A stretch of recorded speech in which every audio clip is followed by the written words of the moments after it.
Bonjour à toutes et à tous, ravi de vous retrouver pour cette nouvelle vidéo. On va parler donc des taux longs. Vous le savez, on parle beaucoup inflation en ce moment, donc qui serait due à la réouverture économique. Et donc du coup, en anticipation de cette inflation, on fait remonter les taux. Mais les taux longs, on fait bien la différence entre les taux courts, qui sont réglementés et régulés par les banques centrales et qui eux vont rester donc bas, pour continuer de motiver un petit peu l'économie et ne pas asphyxier la hausse. Et derrière, on a les taux longs qui, eux, sont encore pour le moment, des taux de marché.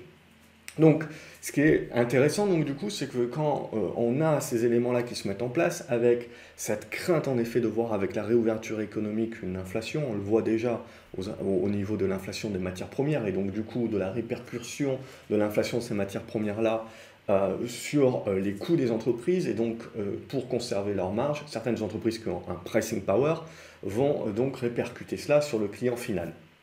Donc du coup, ce qui est important, et quelque part rien de nouveau si vous suivez mes vidéos déjà depuis un petit moment, c'est, on en avait déjà parlé, de cette rotation sectorielle qui se met en place, c'est-à-dire qu'on va aller chercher plus des valeurs cycliques et des valeurs value pour jouer la réouverture, mais également jouer les actifs tangibles qui s'apprécient éventuellement avec de l'inflation, ou en tout cas qui restent en mode refuge, et des valeurs également donc cycliques qui vont profiter du renouveau de la réouverture économique. En effet, la difficulté qu'il y a maintenant, c'est de savoir, ok, jouer la réouverture économique post-Covid, très bien, mais c'est l'après. Est-ce que le consommateur va consommer? Oui, certainement de la consommation de soulagement, mais ce qui va réellement nous intéresser, ce qui moi m'intéresse déjà, c'est quelque part le point d'après, c'est-à-dire une fois qu'on a fait cette réouverture, ce soulagement, est-ce que premièrement le Covid reste avec nous et donc potentiellement on n'est jamais on continue à faire des confinements, des choses comme ça, donc on ne sort pas vraiment en mode réouverture totale. Ou est-ce qu'au contraire, le Covid est terminé, potentiellement il disparaît, j'en sais rien, mais on revient dans une économie normale, et là, derrière, c'est l'après. On se retrouve dans le monde d'après, où on a la réouverture qui s'est faite, la reprise économique qui s'est faite, et puis les gouvernements et les banques centrales seront posés à se dire, ok, il faudra commencer à fermer un petit peu le robinet. Et là, est-ce que l'économie sera suffisamment résiliente pour tenir? Ça, c'est une autre question, c'est pour plus tard. On va se focaliser aujourd'hui parce que, comme je vous l'ai toujours dit, on a fait différentes vidéos et j'ai exprimé notamment tout ce qui était valeur bancaire, tout ce qui était assurance, tout ce qui était valeur pétrole, gaz, etc. Pour justement profiter éventuellement de l'inflation. Tout ce qui était matières premières, matériaux de base éventuellement parce que ces entreprises-là, elles sont dans la capacité justement en effet d'avoir un impact de la hausse des matières premières, mais de pouvoir le répercuter sur leurs clients, sans pour autant bouffer leur marge et bouffer éventuellement leur, leur chiffre d'affaires. Donc c'est ça qui est vraiment important dans cette idée justement de jouer la réouverture économique. Et comme je vous l'ai dit, il y a une bonne et une mauvaise inflation. Et là, l'idée de se dire il y a une inflation qui revient, c'est quand même, ça serait dû quand même à la réouverture économique. Donc il faut quand même le voir comme un côté positif. Si on a de l'inflation, ça veut dire que les gens consomment, ça veut dire qu'on est bel et bien dans une réouverture économique et que donc on a la machine qui recommence à partir. Donc il ne faut pas le voir non plus d'un mauvais œil, mais pour autant pour l'investisseur, il faut comprendre que ce qui a pu marcher jusqu'à présent va moins bien marcher et donc on a cette rotation. Comme je vous dis aussi dans différentes vidéos, c'est un processus qui met du temps à se mettre en place, ça se met petit à petit en place et c'est pour ça que je vous en parle déjà depuis plusieurs mois, puisqu'on voit, c'est pas du tout au rien, c'est pas on sort toutes les valeurs de croissance et on va chercher uniquement des valeurs value cycliques, non, c'est on va le faire au fur et à mesure. Et donc ce qu'on a vu, c'est petit à petit, on a joué d'abord les rebonds et puis on a recommencé à partir de novembre, à partir du vaccin, à repondérer les portefeuilles. Et là, on est en train d'augmenter les pondérations au même titre qu'on est en train de rejouer à se faire peur avec l'augmentation des taux longs. Alors les taux longs, bien entendu, il faut faire la différence entre les taux longs américains, qui sont sur le 10 ans aux alentours des 1,5%, et les taux longs européens, qui sur le 10 ans en zone euro, on est en légèrement positif, mais voilà, c'est quand même une grosse différence à ce niveau-là. Mais ce qu'il faut comprendre, c'est les anticipations du marché. Donc ce n'est pas réellement le niveau de taux, c'est comme l'inflation, ce qui nous intéresse c'est l'anticipation, et là où ça peut faire mal derrière, où le marché peut beaucoup moins apprécier, bien entendu, d'une manière générale et globale, c'est si on a une trop forte inflation, c'est si on a des taux longs qui remontent trop vite, trop fort. Parce que ces taux longs, évidemment, qu'est-ce qu'ils vont? Ils vont impacter aussi négativement toutes les sociétés qui sont des valeurs de croissance et qui potentiellement sont fortement endettées également parce qu'ils génèrent cette croissance-là et on essaye d'aller chercher de la croissance plus vite en s'endettant. Et donc cette dette, évidemment, dans un monde où vous avez les taux qui remontent, est un petit peu plus compliqué à servir. Donc les valeurs qui n'ont pas su profiter du Covid, etc., pour se mettre un petit peu à l'abri, pour remettre de la trésorerie, pour faire tourner un petit peu des lignes de crédit, c'est celles-ci qui risquent d'être impactées. Donc il faut faire attention, en effet, de manière négative, aux valeurs qui sont un petit peu trop endettées. Donc en règle générale, toutes les valeurs vertes, on a beau en effet penser perspective, croissance, etc. Ces valeurs-là sont quand même nettement endettées et donc ça peut coincer. Tout ce qui est valeur de croissance également, on les valorise et on a atteint des niveaux de valorisation, comme on l'a répété dans différentes vidéos, grâce justement au fait que les taux étaient bas et plus les taux baissent, plus vous êtes capable d'actualiser les profits futurs qui valent de plus en plus cher, puisque alors que dans un monde inflationniste, ces profits futurs, même si vous avez de la croissance, eh ben, ils valent de moins en moins. Donc en fait, vous valorisez la société aujourd'hui avec des profits futurs, mais comme on part d'une base de taux qui remonte pour couvrir l'inflation, ces profits futurs valent moins dans le futur. Ce qui vaut plus dans le futur, en fait, c'est les actifs. Donc c'est tout ce qui va être actif tangible, etc. Donc tout ce qui est matières premières, tout ce qui est locaux, tout ce qui est immobilier.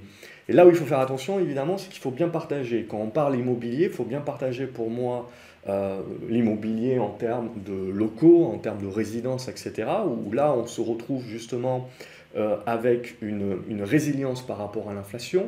Mais pour autant, les prix peuvent quand même être asphyxiés, entre guillemets, puisque si les taux longs remontent trop fort, alors là, comme on a dit, les taux longs sont encore à zéro, donc je veux dire, même si ça remonte à 1 ou 2%, c'est pas ça qui va changer. Mais aujourd'hui, ce qui motive la hausse des prix de l'immobilier, c'est que les gens n'ont pas de hausse de salaire, mais on a eu une baisse des taux, ce qui leur permet d'avoir encore les moyens de s'endetter et donc de pouvoir acheter de l'immobilier.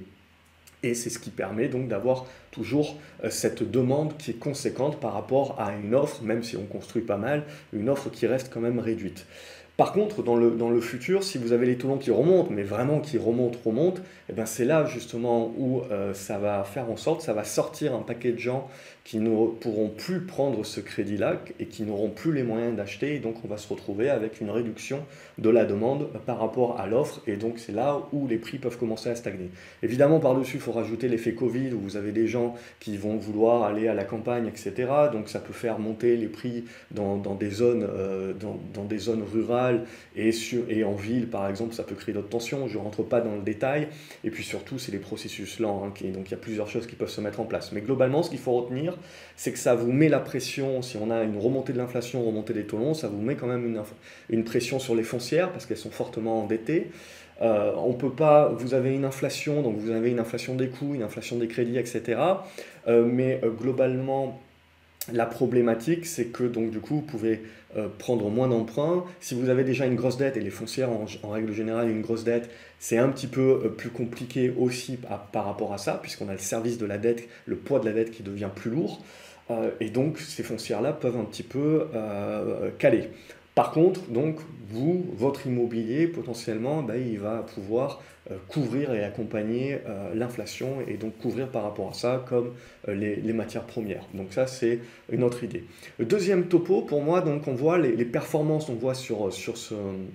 On a les ressources de base, donc tout ce qui est lié matières premières. On a les produits chimiques également, donc qui sont aussi capables très souvent d'aligner leur prix et donc de faire payer les clients, les bancaires, l'assurance, comme on en a parlé, tout ce qui est construction matériaux, donc ça, les prix augmentent, donc du coup ça veut dire que les prix de construction augmentent, également, mais donc c'est là aussi où c'est très intéressant dans l'immobilier, ça veut dire que les prix de la construction augmentent, donc ça peut mettre une pression également haussière sur les prix de l'immobilier, mais derrière, c'est est-ce que les gens, s'il n'y a pas de hausse de salaire, hein, donc il n'y a pas d'inflation réelle en termes de hausse de salaire, juste une inflation au niveau justement d'un déficit plus d'offres lié au déficit d'offres donc aux matières premières, c'est là justement où on a cet écart qui peut mettre la pression. On se retrouve avec des gens qui ne peuvent plus prendre suffisamment de crédit pour pouvoir s'acheter des biens immobiliers, qui continuent de monter éventuellement parce que vous avez les matériaux de construction qui augmentent.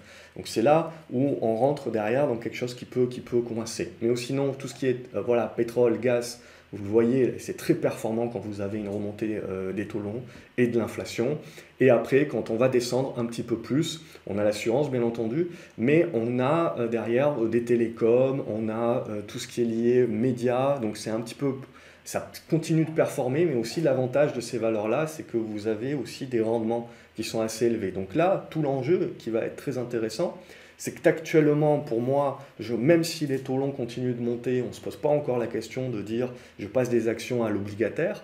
On a encore des niveaux de rendement, il ne faut pas regarder la moyenne des rendements, mais aujourd'hui, on voit justement qu'on est capable d'aller chercher des bancaires, on est capable d'aller chercher des produits de base, on est capable d'aller chercher donc, tout ce qui est matières premières, tout ce qui est pétrole, gaz, sur des valeurs qui ont des actifs tangibles, qui donc nous protègent si jamais le monde de demain est en effet inflationniste, ça reste encore à prouver, mais dans cette idée-là, et en plus qui nous offre donc un rendement.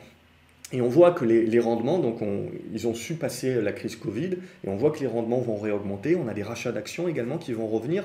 Donc on a beaucoup d'entreprises qui ont su sauvegarder leur cash, justement, et qui en plus vont, si on est dans un monde inflationniste, avoir le service de leur dette. Alors si les taux longs remontent, mais qu'ils ont su bien négocier, ben, l'inflation va grignoter une partie de leur dette aussi. Donc c'est là aussi où il va falloir en fait rentrer dans plus de sélectivité. C'était ce dont on avait parlé tous ces derniers mois. C'était l'idée de dire que dans les indices, dans leur côté général, vont faire beaucoup de yo-yo, beaucoup de volatilité, et donc l'investisseur va devoir être plus actif, plus réactif et aller chercher beaucoup plus de sélectivité s'il veut battre le marché. Donc c'est ça l'idée. Et on voit, à contrario, au niveau de l'impact négatif, alors ce qu'il faut bien se dire là, c'est qu'on parle des taux longs européens et donc de l'impact sur les valeurs européennes. Vous avez beaucoup de valeurs européennes qui sont internationalisées et qui donc vendent aussi en dollars. Donc on peut pas... La corrélation, si vous voulez, est beaucoup plus complexe que ça. C'est pas aussi simple que ça, mais c'est dans l'idée où on rentre un petit peu dans le détail.